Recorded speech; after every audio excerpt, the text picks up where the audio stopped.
તો બીજી તરફ છોટાઉદેપુરના દરબાર હોલ ખાતે ભારતીય જનતા પાર્ટી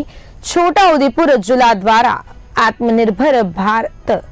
સંકલ્પ અભિયાન અંતર્ગત એક જિલ્લા કાર્યશાળાનું આયોજન કરવામાં આવ્યું હતું। આ કાર્યશાળામાં ગુજરાત પ્રદેશ ભાજપના પૂર્વ મહામંત્રી શબ્દ શરણ બ્રહ્મભટ્ટ અને નાંદોદના ધારાસભ્ય દર્શના દેશમુખ મુખ્ય વક્તા તરીકે ઉપસ્થિત રહ્યા હતા। તેમણે જિલ્લાના અપેક્ષિત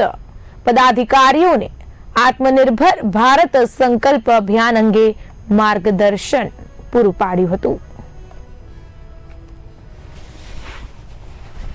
જિલ્લામાં આત્મનિર્ભર ભારત સંકલ્પ અભિયાન હેઠળ સમગ્ર જિલ્લાના મુખ્ય કાર્યકર્તાઓની એક કાર્યશાળા યોજાઈ છે, જેમાં આ સમગ્ર અભિયાન હર ઘર સ્વદેશી ઘર ઘર સ્વદેશીનો સંદેશ નીચે સુધી પહોંચે, કાર્યકર્તાઓ દ્વારા પ્રજા સુધી પહોંચે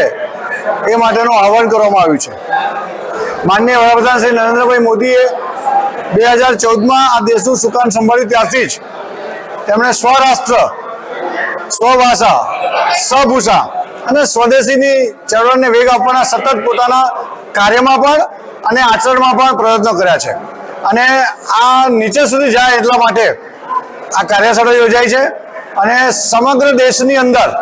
આત્મનિર્ભર ભારત અને આત્મનિર્ભર ભારતનો રસ્તો એ સ્વદેશીથી જાય છે, એટલે સ્વદેશી ઉપર એમ્ફેસાઇઝ કરીને સ્વદેશી ચીજ વસ્તુને પ્રોત્સાહન આપવા માટે, સ્વદેશી કારીગરોને પ્રોત્સાહન આપવા માટે, સ્વદેશી ઉત્પાદનોને પ્રોત્સાહન આપવા માટે આ અભિયાન ચલાવવામાં આવી રહ્યું છે।